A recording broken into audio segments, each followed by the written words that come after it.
kia ora koutou, ka mihi mahana kia koutou I tēnei mai. Wā, nau mai harame ki tēnei kura, te kura rātou o tautahi, te whare wānanga o tākou ki o tautahi. Kia ora koutou, welcome on this beautiful but crisp night to our campus here at the University of Otago, Christchurch. It's indeed my privilege as Dean and Head of Campus to welcome you along. Some of you look a little bit familiar, maybe you have attended some of our earlier public lectures, and it's a real pleasure that we have you along this evening. I tried to think of a waiata about gut health, and there's not a lot. But what I do love about this particular waiata, and some of you may have heard it before, is that it actually comes and it originates from an old whakatauki or proverb that says, te toto o te tangata he kai, te oranga o te tangata he whenua. Food is the blood of the people, but the welfare of the people lies in the land. And I'm really, really excited about this evening and our amazing lineup that we have for you. And I promise it will be more like Oprah and less like Dr. Phil. In relation to how evidence has developed and how these amazing people that we're going to hear from tonight actually contribute to us understanding that real connection and a holistic approach to our gut health and to, I was going to say moving forward, but it's a little bit inappropriate in the current context, but and to really understanding our own hauora and moving forward with that. So again, just on behalf of the University of Otago, Christchurch, welcome, nau mai haere mai. We hope you have an enjoyable evening. We're very excited about not just what will be presented, but what you're going to ask of our staff, and we're looking forward to exciting questions that will take this kaupapa further. So without further ado, I'd like to introduce you this evening to our MC and our wonderful comms advisor, Laurelie Mason. Kia ora, Laurelie.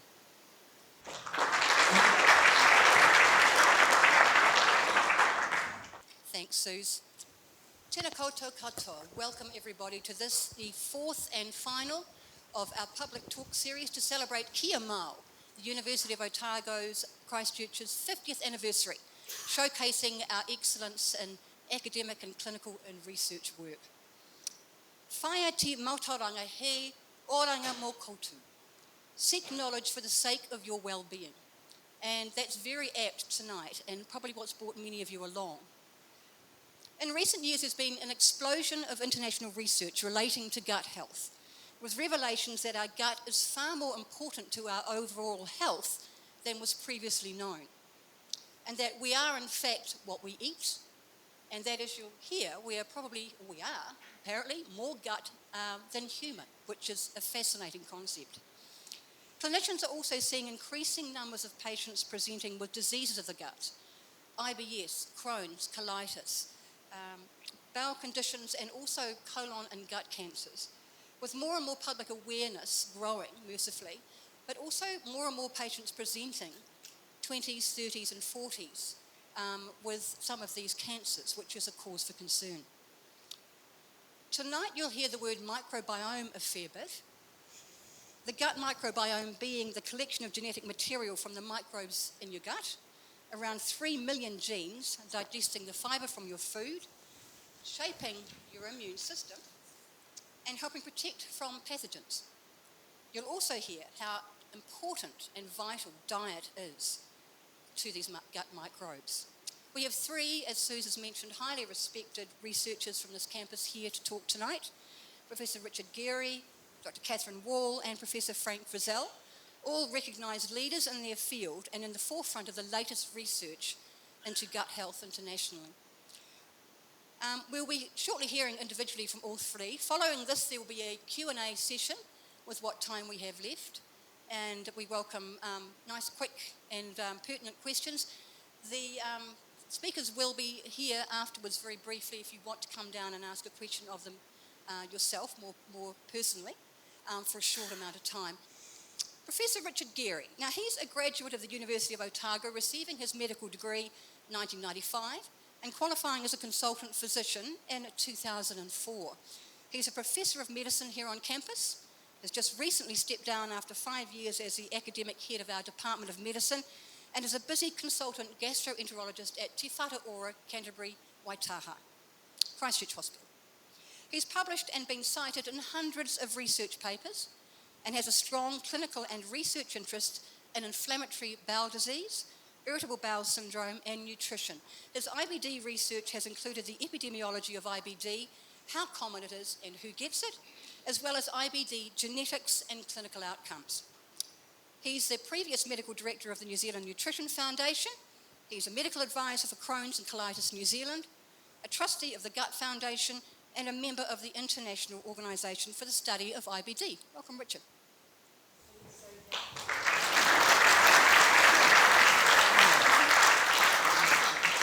Thank you so much for that fantastic introduction. Can everyone hear me okay? It's being projected? Great. So thank you once again for that fantastic introduction. It's great to be here. This is a really important moment for me. I was here as a medical student a long time ago. I came back to do my PhD studies here, and now I'm employed here, so I don't know what's left after that. There's probably a hole in the ground somewhere where I'll end up when my life's all done. So it's really great to be here tonight with great colleagues to speak on the gut. And tonight we're going to talk about you are what you eat. And to do that, I'm going to start by introducing the three of us. Myself, I'm a Professor of Medicine, Katherine W, who's a dietitian, and she's also a research fellow here at the University of Otago in Christchurch, and then Frank Frizzell, a colorectal surgeon and Professor of Surgery. So what I want to do is set the scene for what the gut looks like when it's normal. I'm going to take you on a bit of a journey all the way through. We'll talk about the things that can go wrong here, there, and everywhere. We'll talk about the microbiome and a little bit about food. But the real food expert's Katherine, who's a registered dietitian, and she'll start talking about food with regards to how it can impact on health and disease, and how we can use food to make us not just healthier, but also to treat disease as such. And then we're going to finish with Frank Frizzell, and he'll be talking about bowel cancer, the microbiome, and how that fits in and back in with diet. So what I want to start you with is talking just a bit about the healthy gut. So I want to take you on a journey. It's a journey that I don't get to do often the whole way, just part of the way. So it's a journey from the bottom of the bowel going up through the colon. This bit's sort of interesting, the colon. It's not too bad. You see there the beautiful haustral folds and the blood vessels looking quite cool. But then we're going to get to the really exciting bit in a minute. We're going to pop down into the cecum, and then we're going to get into the small intestine. The small intestine is so cool. It is amazing. During the surface area of the small intestine, it's the size of a tennis court. All the villi there that increase that surface area. It's pretty amazing. Then we come out of the small intestine, go up into the stomach. The stomach's like a blitzer, like making a milkshake, just mixes everything up. Then we go up through the esophagus and out it comes, and there we go. So usually when I do colonoscopy, I just get to go part of the way, not the whole way like that, but there we go. So as a gastroenterologist, people think, well, do you just spend all day doing colonoscopy? Do you just walk around all day with one of these things and poke it in different places and try and see what's going on and generate photos like this? So this is a colonoscope. This is one I watched it earlier, if you want to pass it around. So that's how we examine the bowel. We have a good look around, and we use endoscopy a lot to look at what's going on in the gut. Okay. So here's the gastrointestinal tract. Sorry, it's a bit of an awkward thing to pass around. I should have just given something a bit smaller. So this is the gastrointestinal tract, and this is the different places where we can find abnormalities. So at the top, we've got the esophagus. So this is the bit that gets food from your mouth to your stomach. And some of you will know about reflux, so that burning you can get behind your chest. That's indigestion. That's when the stomach acid comes up into the esophagus. Also, cancer can occur there as well. We've got the stomach next, so that's where the acid and enzymes mixes with your food to break things down from big molecules or big areas down to small molecules. That makes something called chyme, and chyme's what leaves your stomach to be digested further down. And we know about stomach ulcers in that area. We know about Helicobacter pylori and stomach cancer as well. And so the small intestine is sort of my favourite, as I've alluded to. That's where we absorb, digest and absorb food, nutrients. It's also where people can get celiac disease and Crohn's disease, you will have heard about before, duodenal ulcers, for example. Then the bit at the end, the colon, is where people can get colon polyps, colorectal cancer, ulcerative colitis, for example. So the range of different things going on. Liz, you know what you're doing with that, don't you? It's one of the endoscopy nurses here, so that's good. Okay, so that's all good and well, but what do you want to know? What's sort of a big take-home message from tonight? Well, these are the things as a doctor that I start to get a little bit worried about if patients come and talk to me about. It makes me think, I need to both be thinking about what other tests do I need to do. So just look at this list because it's sort of important. I think Frank's going to touch on this a little bit later as well. So these are what I call the red flag symptoms, the symptoms that make me a little bit concerned. So if you lose weight, like that's usually quite good for someone like me, where I need to lose a bit of weight. But if you're not trying to lose weight and you lose weight, unexplained, no good. You need to go and talk to your doctor, okay? If you're older, and the definition of older changes every year I get older, but if you're over 50 and you have a change in your bowel habit, then you're going to need to go and see your doctor. Your GP will be able to discuss that with you. If you've got a family history where there's a few people with bowel cancer or IBD and you get a change in symptoms, go and talk to your doctor. If you have bleeding from your bowel, it's never a good thing. It may be okay, a benign thing, but go and talk to your doctor. And finally, most symptoms that we worry about less, go to sleep when you do and wake up when you do in the morning. But if you have gut symptoms that keep you awake overnight, not because you're worried, but because it's sore or you're going to the toilet, go and see your doctor. Doesn't mean you need a colonoscopy, it just means you need to be assessed, and then we can work out where we go from there. If you want to learn a bit more about that, the Gut Foundation have got some stuff outside, Know Your Normal, which is a good way to think about things. One of the reasons we're worried about gut symptoms is that people can develop bowel cancer or colorectal cancer, and Frank's going to speak a lot about this later. This is this transition we see from little polyps, like little warts that can grow over time to become cancer. And what we want to do ideally is identify these early, because we're seeing more and more cases of bowel cancer at an early age, and we're seeing it a bit more often in women now than we used to as well. So that's all good and well, but actually it's a bit more complicated than just a tube. It's a bit more complicated. So not only do we have this tube, but we've got this amazing population that lives inside us. And as Laura Lee mentioned earlier, we're actually more microbe than we are human. If you add up all the cells in our body, there's more bacterial cells, fungi, which aren't cells, protozoa, all those things, more microbial cells than there are human cells. And that's a symbiotic relationship. So we do something for them and they do something for us. We provide a pretty cool hotel, they live inside us, they get to do their thing. But for us, they do all this amazing stuff. They digest food, they make energy, they make vitamins, regulate the immune system, the glucose homeostasis. All of those things happen with the microbiome inside us. So it's such an amazing thing that's going on right there, the symbiotic relationship. And what's more, each one of us has got a different microbiome. It's a bit like our fingerprints. Each one of us is different. And what that means is that potentially that variability that occurs between one person having this microbiome and another one having a different one may potentially influence health and may also potentially influence disease. And certainly in our group here, we're doing an enormous amount of research trying to understand those links between how things are on the inside, what that fingerprint looks like, and how your health is otherwise. So I tell people now that we know about the heart and the lungs and the brain. They're pretty easy and boring. The gut, really complicated. But actually the most important human organ now, I think, isn't even human. And that's the microbiome inside us, because as we learn more and more about the microbiome, we can then start to understand how it can impact on what's going on. So you thought that was pretty complicated. You've got this tube called the gut, then you've got this huge microbiome inside you, but actually it's even better.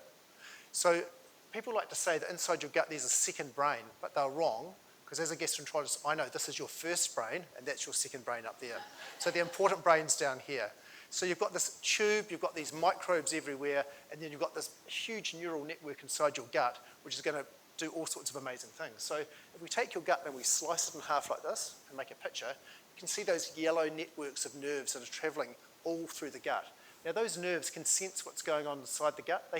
The microbiome can talk to those nerves and tell them what's going on, and there can be bi-directional information from your brain to your gut that happens. And when I talk to patients who have IBS, I often say, showing my age, remember when you're waiting to go into school cert and half the class went to the toilet?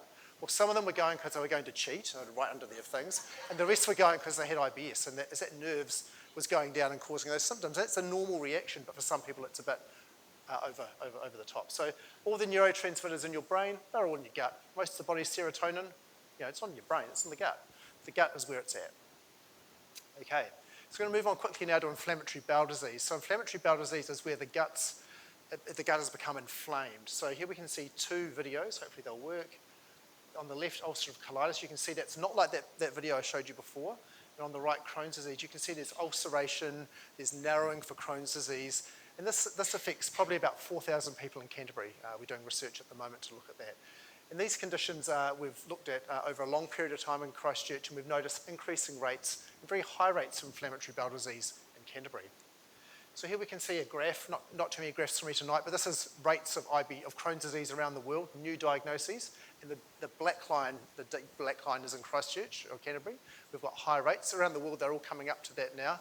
And we believe, based on research that Angela Forbes is doing, one of my PhD students, that we probably have about 1% of the population with IBD in the next 5 or so years. So do you know about Crohn's and colitis? A lot of people will have it in this room. There should be people with it probably a bit enriched in this room because people with gut problems might be more likely to come, but a lot of people with IBD. All right, so that's IBD, becoming more common, but still not super common. What about IBS? IBS is where you get abdominal pain with diarrhea or constipation or both, and the gut looks normal, but it doesn't work normally. Now, has anyone been to Bristol here? Yeah, okay, so it looks pretty cool. I've never been. It's got a bridge and a harbour. The reason I love Bristol is because of the Bristol stool chart. So why use similes and adjectives to describe your poo when you can actually use numbers? It's much more sense. So the Bristol stool chart, a fantastic way of describing what's going on. And as a gastroenterologist, when someone comes in and tells you their type of stool using a number, I'm really impressed. It's pretty cool. But in saying that, the artistry around simile and metaphor is also quite good, so either way is fine. But there are ways that we can just describe what's going on with our gut. And irritable bowel syndrome, it's really common. It affects 1 in 6 men, 1 in 9 women. There's a lot of it out there. And this is causing abdominal pain, diarrhea, constipation. And that's something we're really focusing on with regards to diet, not just inflammatory bowel disease, but also irritable bowel syndrome. And in fact, in this space, we've done a lot of work with the microbiome, trying to understand what's going on. And Phoebe Keenan, a PhD student who graduated a year or two ago, is basically going to reclassify irritable bowel syndrome on the basis of your microbiome, your responses and other things going on in your body, so that now we've got a much deeper understanding, which we hope will subsequently lead to better treatments. So I just want to leave you with this thought. The gut sounded pretty simple, straightforward, a bit of a tube that starts here and ends somewhere down there. You don't think about it too much. You just put food in one end and then go to the toilet every so often for the other bit. But actually, it's way more complicated. There are more bacterial cells, microbes in your body than there are human cells. You've got this whole brain that's much more interesting than this one down here. And they're all working together. And diet is the thing that actually modulates what's going on. So I want to hand over now to Katherine, who's going to talk about diet in much more detail. And thank you very much.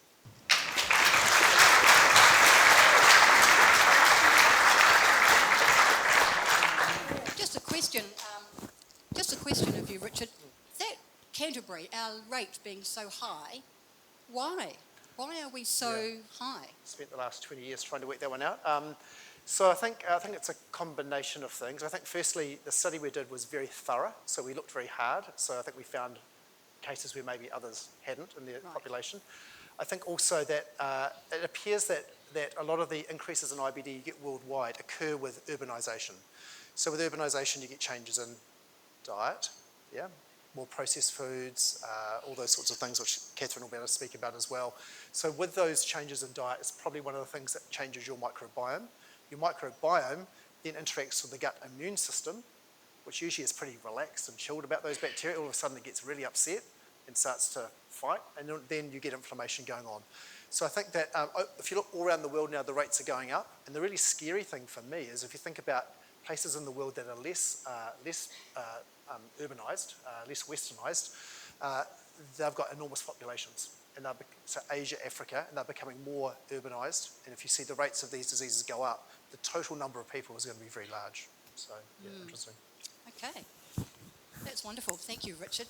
Dr. Katherine Wall. Now, Katherine's both an experienced gastroenterology dietitian, specialising in the care of people with inflammatory bowel disease, and a research fellow in our campus's internationally recognised gastrointestinal unit for translational studies. Now, she obtained her PhD in nutritional therapy for Crohn's disease here at this campus and completed postdoctoral research in diet, nutrition and inflammatory bowel disease at King's College in London. Alongside her own research, Katherine supervises student research in the fields of nutrition and gastrointestinal diseases and disorders, and particularly IBD. Her current focus is on understanding the relationship between nutrition and gut inflammation, and her ambitions, I understand, are to improve New Zealanders' access to and awareness of scientifically supported nutrition and foods to optimise gut health. I'm sure Katherine will tell us more about that. Thank you.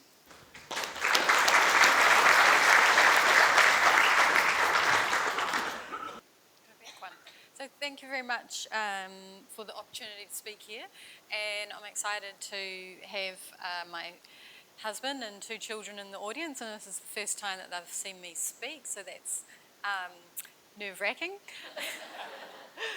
So as a dietitian, I translate nutrition science into food recommendations. So nutrition science is the study of the nutrients that are in our food, or the lack of nutrients in some of the foods in modern society, and the impact that that has on our health. Often when people find out that I'm a dietitian, it's usually in a social function like we had earlier, and the first question they ask is, is what I'm eating good for me? So I can, don't worry, I'm not assessing your nutrition intake when we're having a social conversation, but in regards to my children, I am counting the number of fruits and vegetables that they're having in their lunchbox and how many they're having at their dinner each night. So I thought maybe we'd start by doing a little hands up exercise to assess whether or not you all in the audience are eating your fruits and vegetables. So I'd like you to raise your hand if you think that you eat 2 serves of fruit a day. So a serve is like what you can fit in your hand, cupped. 2 or more. Oh my gosh, that looks like almost 100%. Well, you're not the normal New Zealander. So New Zealand asks every year in the New Zealand Health Survey, how many servings of fruits and vegetables do you eat? And in 2021-2022, only 50% of adults said they ate 2 or more servings of fruit each day. And 3/4 of children ate their recommended 1 serving a day. So you're not normal in that respect. So how about vegetables? The current recommendations are 5 serves. So it used to be 3, but we know that vegetables are really good for our health, so it's been increased to 5. A serving is sort of cupped 2 hands, or like a cup of salad or half a cup of cooked vegetables. So raise your hand if you think you get 5, and it includes potatoes. Maybe not fried potatoes, but it includes potatoes. So Frank doesn't. So that was maybe like 3/4. So again, you're very abnormal. Only 10% of New Zealand adult population eat 5 or more servings of vegetables. And what I think is really alarming is that less than 10% of our children are eating 2.5 servings of vegetables. And the reason why this is important is that we know that our fruits and vegetables are really good sources of dietary fibre, which helps to feed our gut microbes. It's also really good sources of vitamins, minerals, polyphenols, which are those which gives fruit and vegetables the colour, and these all have anti-inflammatory effects.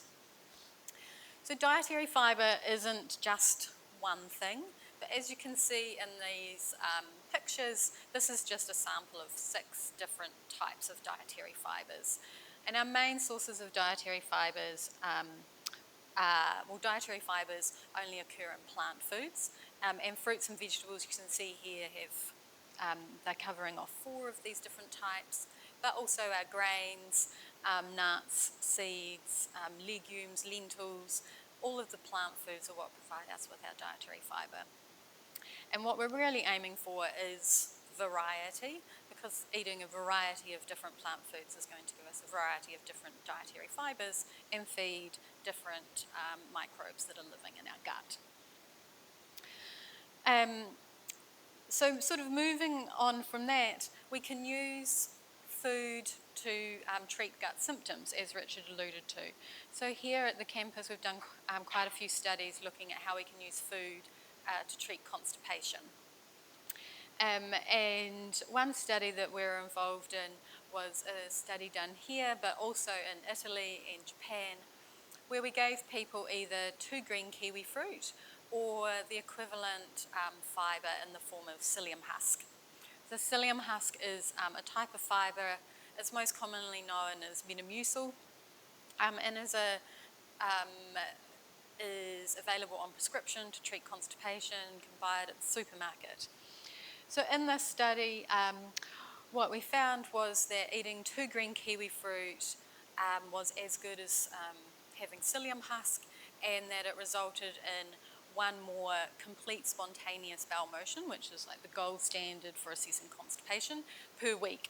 So if you ate 2 kiwi fruit, you were more likely to have 1 more bowel motion each week, which is quite a big deal if you only go once a week. Now, if you don't like green kiwi fruit, it's okay, because we also did a study with gold kiwi fruit, and it has similar effects. But how does it work? So this is a picture of 1/2 of the bowel, which Richard has introduced. And kiwi fruit works in multiple different parts of the gut. So it works in the stomach to help with digestion, to help with gastric emptying. So there's also, Simone in our groups also looked at can kiwi fruit upper GI symptoms, and there is a role there as well. Kiwi fruit also works on the small intestine, and helps to increases the speed at which it moves through the small intestine, which helps with increasing bowel motions. And then it also works in the large intestine, helps to draw water in to make a softer, fluffier bowel motion, and also changes the gut microbiome, and also changes the compounds that the gut microbiome produces to have anti-inflammatory effects. So it works in lots of different ways compared to taking it in a supplement form, such as a psyllium husk. I'm particularly interested in how we can use food to treat inflammatory bowel disease. So my PhD was looking at using food or lack of food to treat inflammation in Crohn's disease. So in my PhD, I asked people to stop eating all food, which sounds quite radical, and instead have all their nutrition in liquid form, in the form of oral nutrition supplements. So I asked people to maybe drink 7 of these 200ml cartons a day for 8 weeks as a treatment for inflammation. So a little bit, not everyone's up for that. And what we found was that this treatment, which is commonly used in children, but I was using it in adults, helped to reduce the symptoms of inflammation, their gut symptoms, reduced markers of inflammation in the blood and in the stool, and also altered the composition of the gut microbiome. So we think that changing the composition of the microbes in the gut also has an important role in the anti-inflammatory properties of the treatment. After this, I thought, well, getting people to just have a liquid diet was a bit hard. Maybe we should also investigate a treatment that includes food. So our most recent study, we looked at using the liquid diet again, but also a food-based diet for people with Crohn's disease who needed to go and have surgery to remove part of their bowel. And so in this study, you can see those 6 foods there.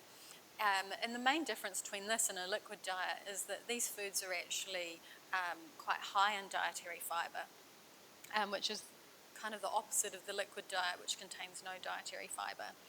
And the plant foods in the diet contain high amounts of pectin. They also contain a high amount of something called resistant starch, and they're there to have an effect on the gut microbiome. And in this study, we found that actually the liquid diet or the food-based diet helped to reduce the inflammatory markers. Other studies have shown that they've both had similar effects on the gut microbiome, and this is something that we use in clinical practice before people go for surgery to help to reduce their inflammation and improve their general nutrition. But in our group, we also look at other foods to treat GI symptoms. So we've done studies looking at reflux, diarrhea, constipation, bloating, and if you looked at the stands beforehand, you could see that we currently recruiting people for a Manuka honey study, a milk study. We recently finished a bread study where we added dietary fibre. So we're really interested in how we can use food as treatment, not only in adults, but also in children, and also in older adults as well. So sort of the take-home messages, I think, based on our wee survey at the start, you're all doing pretty well with your fruits and vegetables. But the rest of New Zealand, I think, this is our sort of healthy food guide. And what we're really trying to encourage people to do is eat a variety of whole foods rather than highly processed foods, which tend to dominate our supermarkets at the moment. Because we know that foods in their most simple form contain more dietary fibre, more micronutrients, more phytochemicals, all of which have health benefits. Whereas our foods that have been through multi processes have less of these compounds and are digested very differently to when we're eating real foods. So I just thought I'd finish with this quote: "Variety's the very spice of life that gives it all its flavour." And I think when we're thinking about health and variety, it's not just variety of food that we're eating, but we know that if we eat a variety of plant foods, that then results in a more varied gut microbiome, which is associated with better health and lower rates of disease.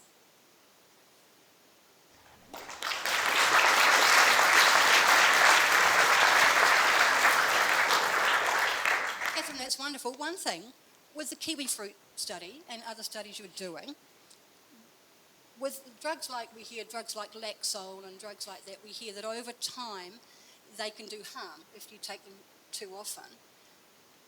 Is any international research pointing to the fact that things like kiwi fruit might take over and we may not need to have those other drugs that the doctors prescribe us?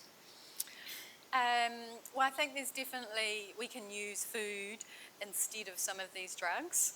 And one of our PhD students has just finished looking at constipation in a residential care setting. Actually, she was looking at diarrhea in the residential care setting and found out that many people with diarrhea are prescribed lots of laxatives, and a side effect is, people with constipation were provided lots of laxatives and a side effect was diarrhea. Yeah. Whereas if we were implementing more food-based treatments, we don't get those same side effects. Right. Okay. All right. Very good. Thank you, Katherine. Now, Professor Frank Frizzell, NZOM, he's an exceptionally busy man. He's a colorectal cancer surgeon and a professor of colorectal surgery here at the University of Otago, Christchurch. He was the first professor of colorectal surgery in New Zealand in 2000, was head of this campus's Department of Surgery for 13 years until 2019, and has been editor-in-chief of the New Zealand Medical Journal since 2002, alongside numerous other fellowship and advisory roles. Now, Frank has hundreds of publications and peer-reviewed journals to his name and led breakthroughs in identifying potential causes of non-hereditary bowel cancer. Most recently, he led the research team which discovered links to bowel cancer from a bacterial toxin carried in the gut. This discovery means that people can be screened for the bug, and perhaps a life-saving vaccine could be in the offing, which would be a world first in the future. He was also the first surgeon in the country to start a service for advanced pelvic malignancy. He's been and continues to be a strong public advocate for bowel cancer screening. I know that from my days as a television reporter. I'd ring Frank and he'd always be happy to give us a good quote for things like that. He's always been right behind it, which is wonderful. And he's also very much cares about the safe delivery of surgical treatment for New Zealanders, and he's never shied away of speaking out when he needs to if he feels that healthcare delivery's been a bit suboptimal, which we could argue it is perhaps in some areas right now, can't we? Frank's services to health were deservingly recognised recently with his being named an officer of the New Zealand Order of Merit. Welcome, Frank.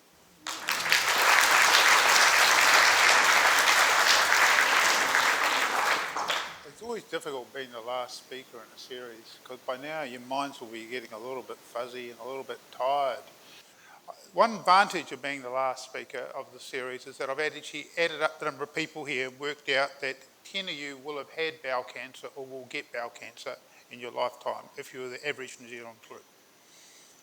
So that just brings it home. This is a real thing. I want you to just think for a moment now, and I want you just to imagine that you're in that little room where you can contemplate things. And as you stand up and look to tidy up what you've done, you see this. And you go away and then spend some time on the internet and says, what does bleeding from my bowel and having diarrhea, what could be the possibilities? And inevitably, after a series of investigations, you end up with this, a diagnosis of bowel cancer.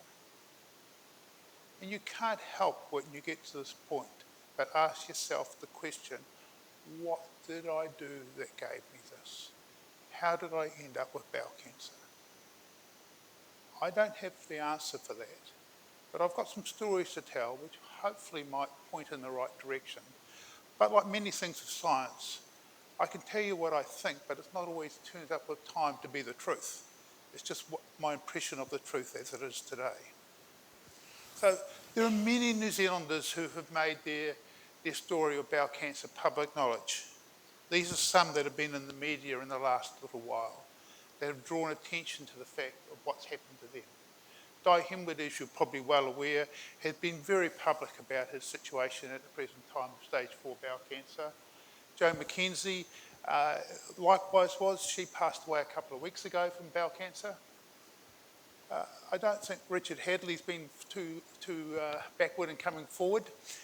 He stepped right up and has made it very public about the experience he's got, as have others that are in this group here. So bowel cancer, to give you an idea, kills more people in New Zealand each year than breast cancer and prostate cancer combined.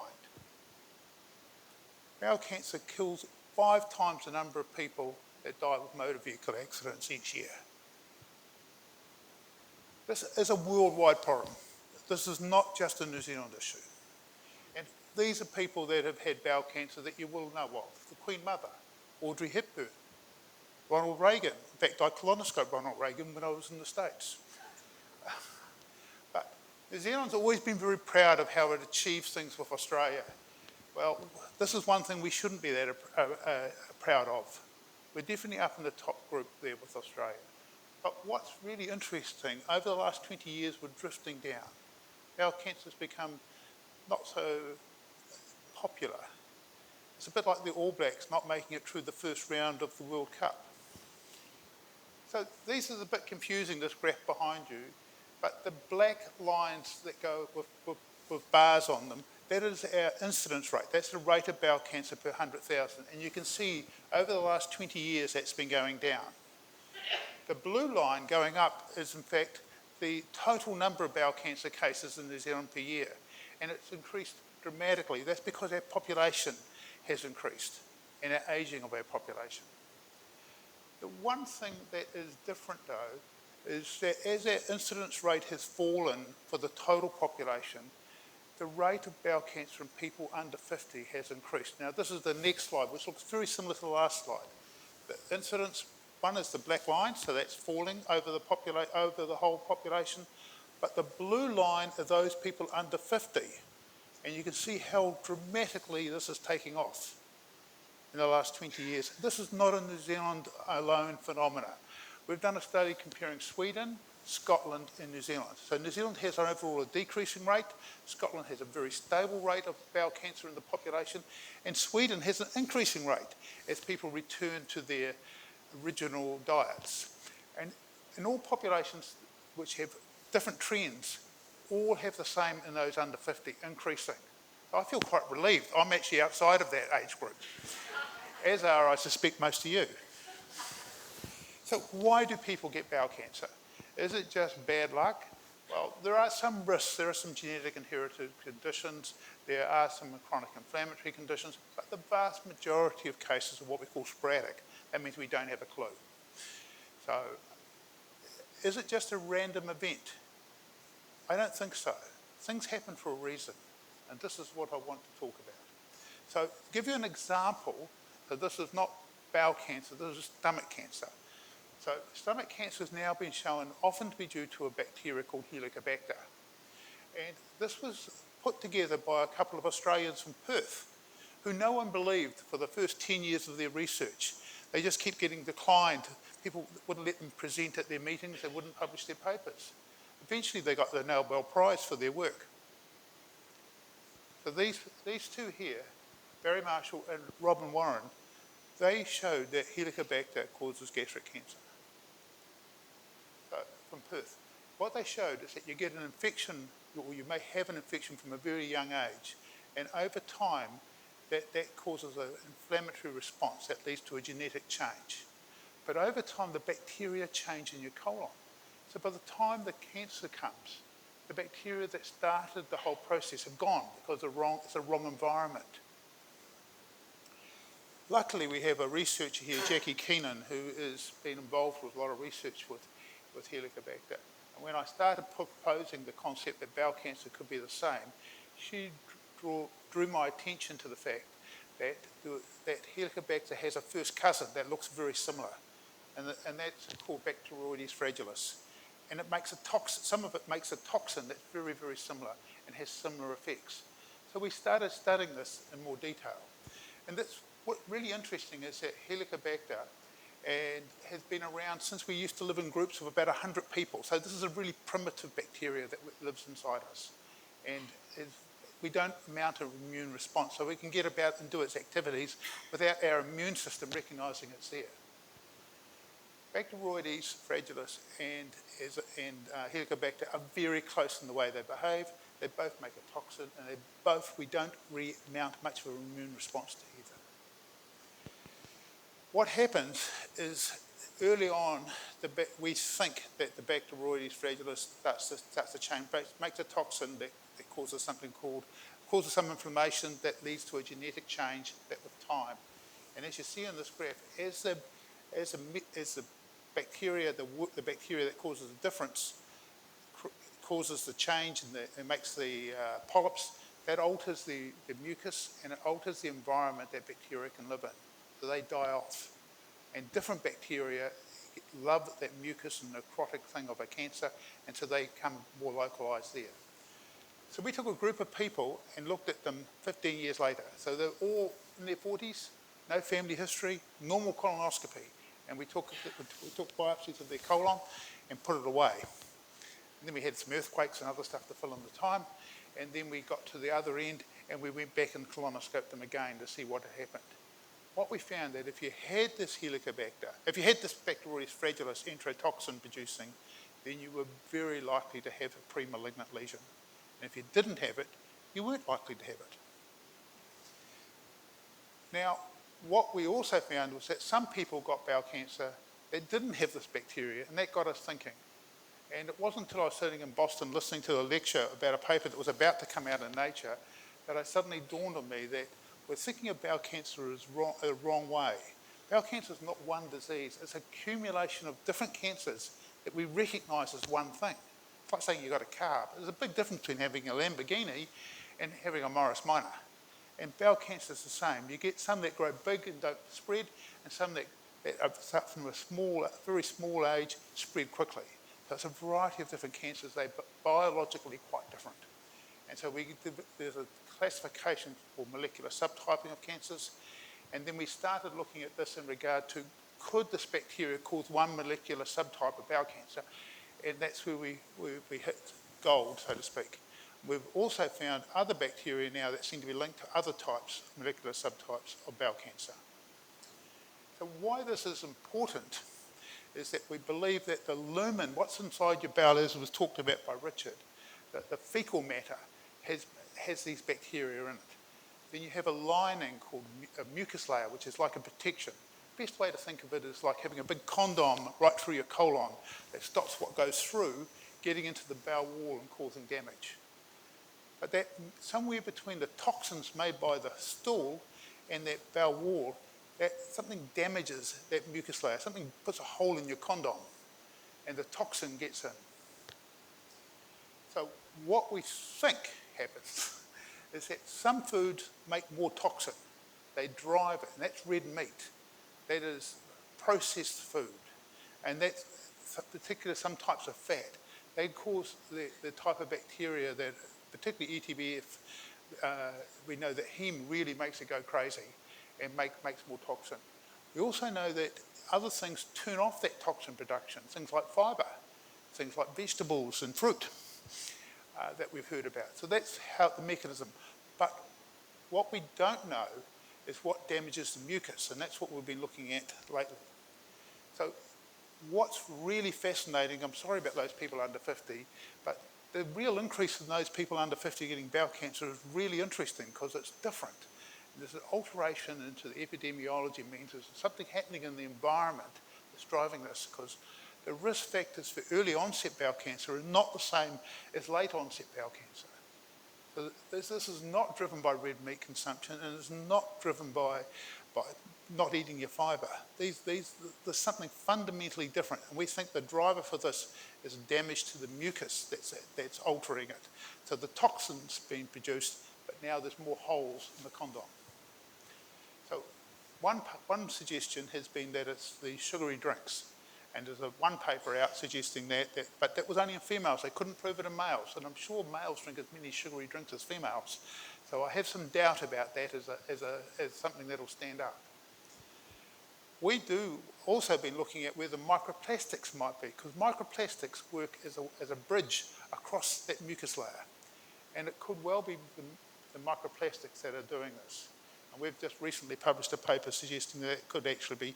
And you don't get a choice about whether you choose microplastics. You don't go out and say, oh, I'll have some microplastics with cream, please.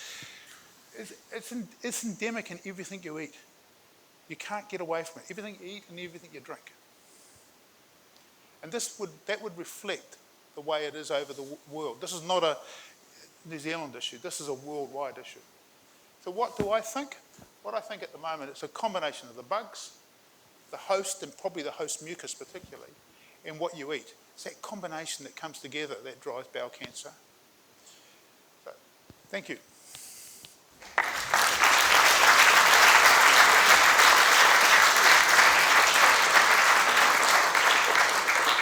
Just a question for Frank before he sits down, and we will have a Q&A in a second. With the bowel cancer, with the younger, you said microplastics. Yep. We've heard talk about hormones being pumped into chickens. We've heard about lack of selenium in our soils, all sorts of things over the years. And as you say, they're different in the younger and the older patient. What's your gut feeling? What's your gut feeling about why younger patients are coming to you more and more? Well, What do you think is there one key thing? I think what I said, that I think it's something's damaging the mucus layer.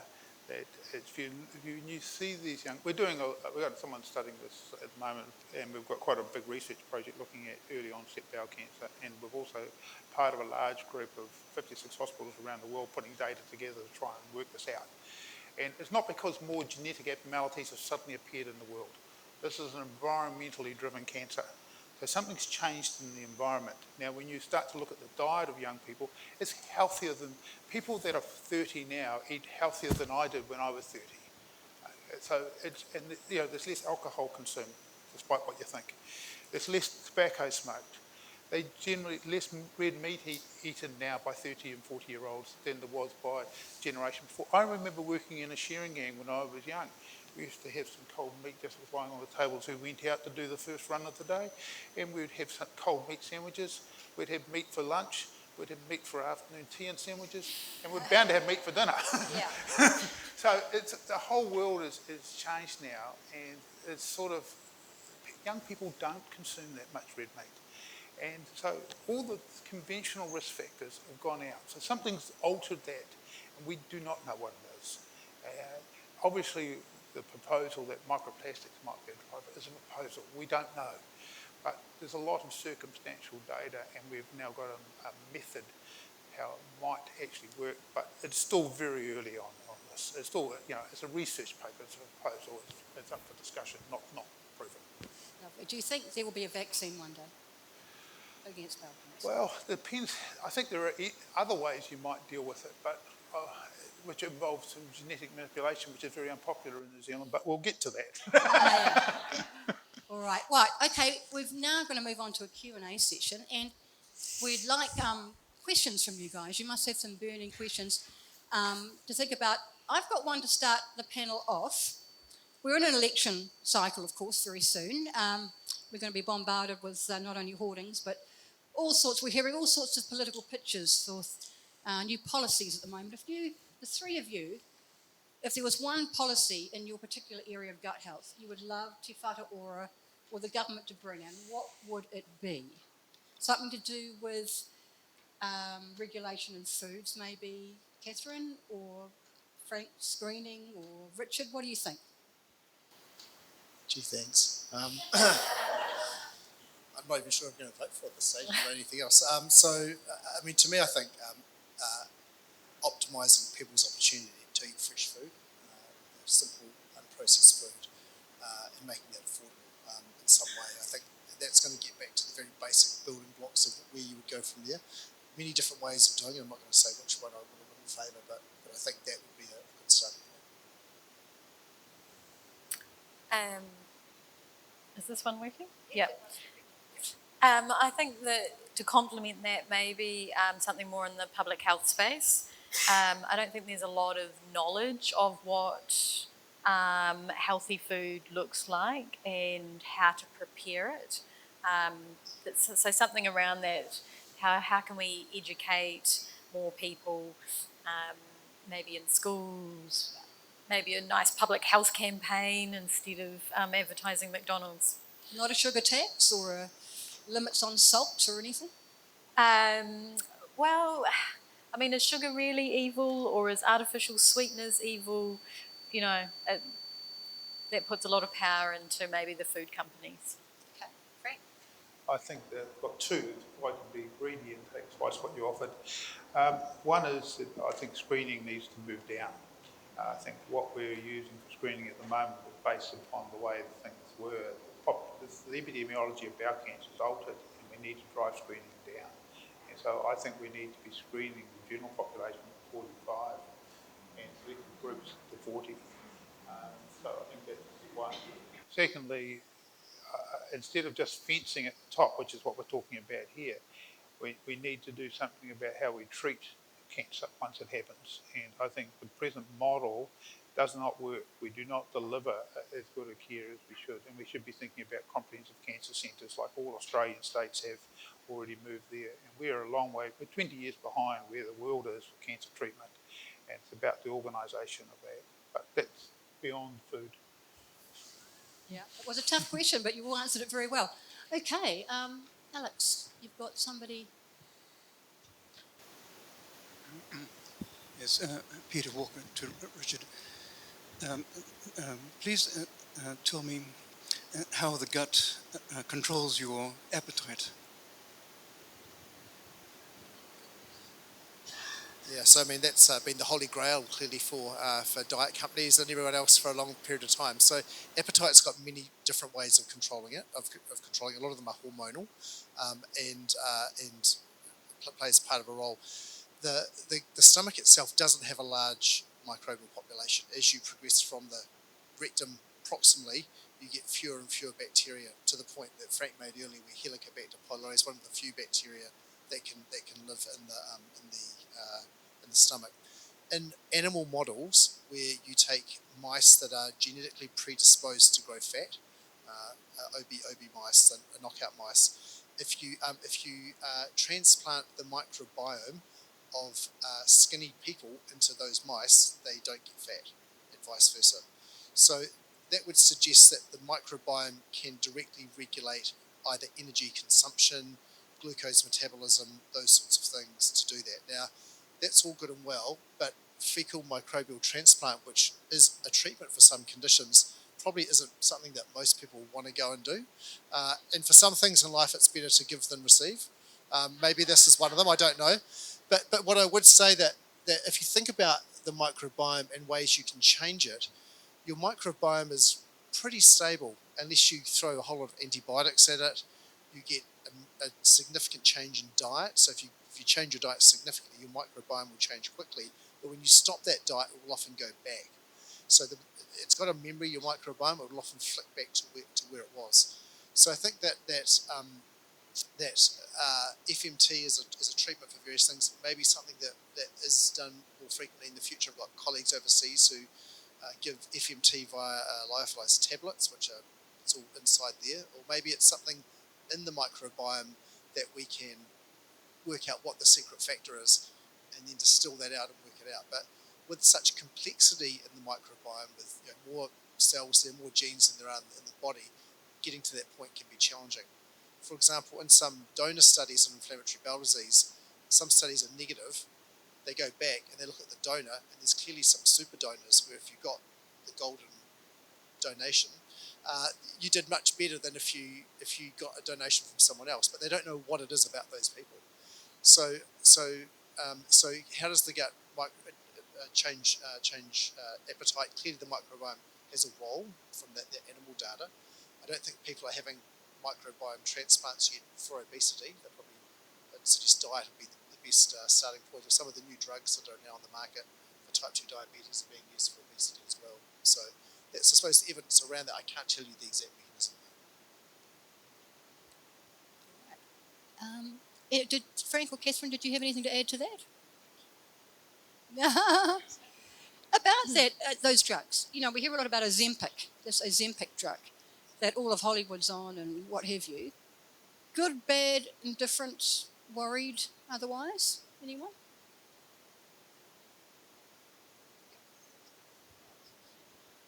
I'll just comment that the drug works by making people feel nauseated and really full and sick, and that sounds really unpleasant. And that if you're eating to enjoy at least some of your food, that would take all the joy out of eating, and that is also part of good health.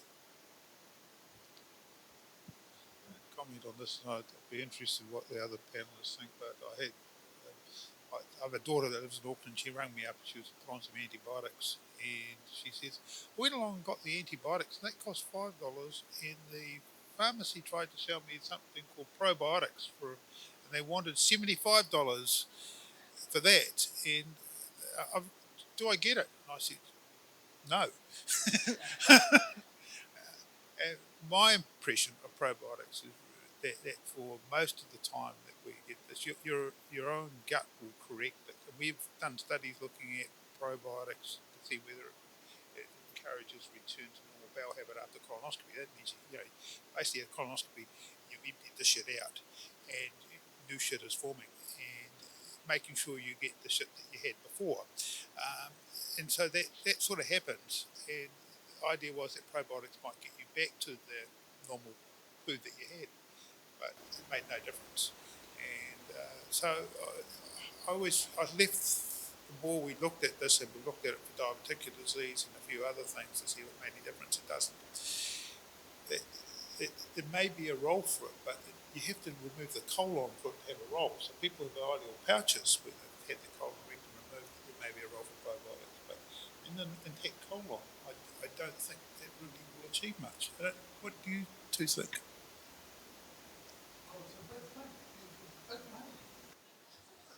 I mean, the probiotic thing, I think is, I think it's such a good story, and if it was true, it'd just be wonderful, wouldn't it? No. So the problem also is that people say, I'm on probiotics. That's good. That's like saying I drive a car. Is it a Lamborghini, or is it, they're all different. They're all completely different bacteria. And while they've all got the same characteristics in that they can go through your gut to the colon and do those things, I say to people, you need to do an N=1 trial, because there's no pharmaceutical money behind it, they'll never do a proper clinical trial. So what you have to do is you have to take them for a while, see if you're better, stop them, see if you're worse, take them again, see if you're better. And if very clearly there's a temporal relationship for you that you feel better on them, then you should take them. But you shouldn't just take them because they sound like the right thing to do.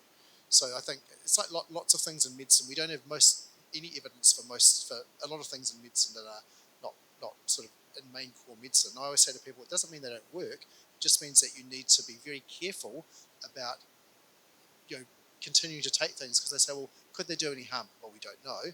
Could they do any harm? They hurt your wallet. So, they're expensive. So you've got to think about all of that together, I think, before you commit to something.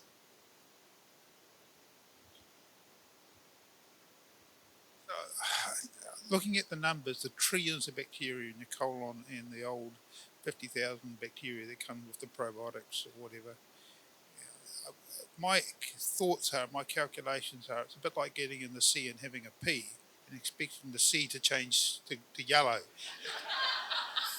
It doesn't really happen.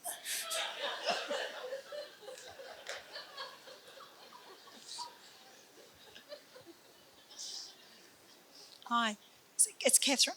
Yeah, hi Catherine, Louise. When you were showing your fruit and vegetables, and you had grains in there as well, and legumes, I've always been brought up that you eat a wide variety. My mother lived to 98. She drove to 96, so that's a good testament. But these diets like keto, where they take out all your grains, what's your thought on that? Yeah, I think that's a interesting question. A lot of fad diets, so keto is one of those.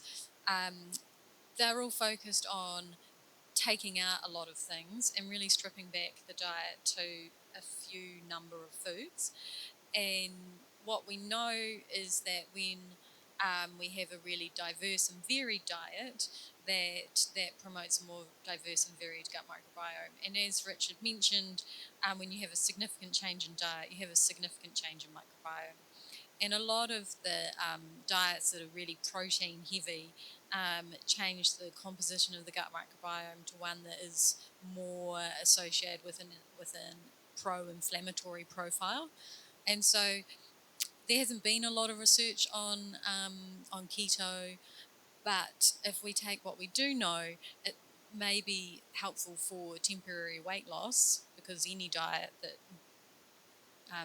is designed for weight loss will result in weight loss if you follow it. But it may be having long-term consequences on other aspects of health.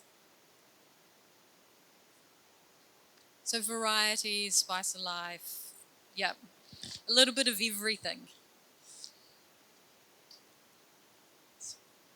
I think the side effects probably of the keto diet long term are tricky too. This gentleman, sorry, you go first, madam. Part of my question's been answered was about probiotics. Fermented food was the rest of it. Kombuchas, kefirs, sauerkrauts. So just repeat that question again. And so the question was about fermented foods and do they have a role in promoting health? Kind of similar to your probiotics, fermented foods have specific strains of bacteria that grow during that fermentation process. So when we have a look at the gut microbiomes of people who say have been drinking a lot of kefir, we see that kefir bacteria in their gut microbiome. So it does, the strains in the fermented foods will establish themselves in your gut if you continue to eat them. And there have been some studies looking at when you have large amounts of fermented foods, can that help to reduce inflammation, say an inflammatory bowel disease? And there are some studies that are suggesting that that might happen. But kind of similar to eating a variety of foods, I think we're going to get more benefits if we eat a variety of fermented foods. So previously, kind of every culture had a fermented food that characterized it, whereas now we have access to a whole range of different fermented foods from many different cultures. And so I think that if we can embrace some of those into our everyday diet, that may actually give us more health benefits. And also they taste really good. And I'm all about, flavour of food and enjoying food. But they can have side effects. So if you eat a lot of one particular fermented food, then you may get bloating and discomfort. So like anything, like a little bit of lots of different things is probably going to sit better in your gut. We're just running out of time. Just this gentleman right in the middle there, because you've had your hand up a while. Just a very final quick question. And don't forget that You can come down and ask questions afterwards if you've got a burning issue. Have there been any studies on whether or not sedentary behaviour is linked with gut health? It's a difficult one to tease apart because if you think about in urbanised life, people doing office jobs, and you don't just get one of those variables without many of the other variables that you get with westernisation. If you compare exercise versus no exercise for inflammatory bowel disease and other things like that, I don't think there's a signal there. But again, it's really hard to tease that because people who exercise tend to also have other habits that maybe seem to be healthy.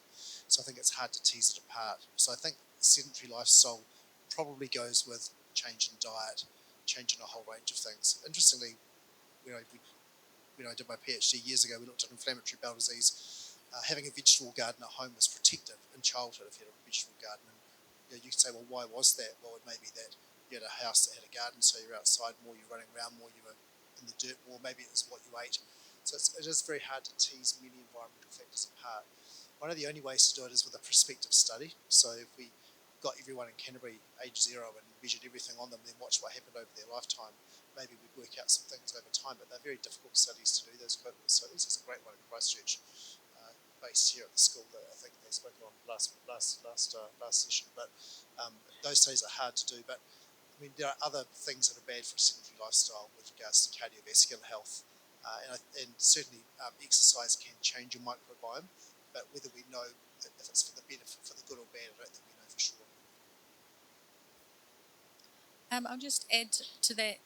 We do know that activity and exercise is really good for helping the gut to move. And so if someone's suffering from constipation, we'd be promoting daily walks. If you're suffering from bloating, sometimes that movement can help just to move the gas out. So from a gut function perspective, activity is an important part of having optimal gut function. But yeah, nothing else in terms of what Richard said. Yeah, definitely there's some evidence out there for bowel cancer that being active reduces your rate of getting bowel cancer. But as Richard implied, that it is it's hard to separate it from other factors because people that exercise regularly have a healthy diet, etc. But there is some belief that, and also when you're more overweight, your outcomes are worse for bowel cancer. So you're more likely to get it, and you're more likely to do worse. So there is but to separate that out, as Richard said, you need a prospective study. But from what we know, retrospectively, yes, it definitely does. But there's also a real wellness type factor, just moving away from all this. The exercise definitely makes people feel better, and not to be that always helps. All right. We could probably go on, but we're going to have to halt for time. Sorry, madam, you may like to come down just afterwards and ask a quick question, but we need to wrap it up there for time reasons. Just to mention, you'll have noticed that this is being filmed. This talk will be up on our University of Otago Christchurch website in about a week or so, alongside our other 3 talks, which are already up there.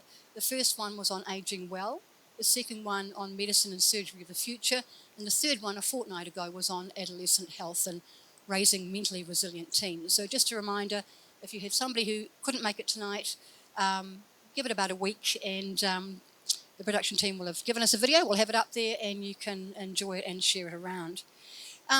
That's all we've got time for. As I say, the panel will be here for a little bit. But thank you all very much for coming.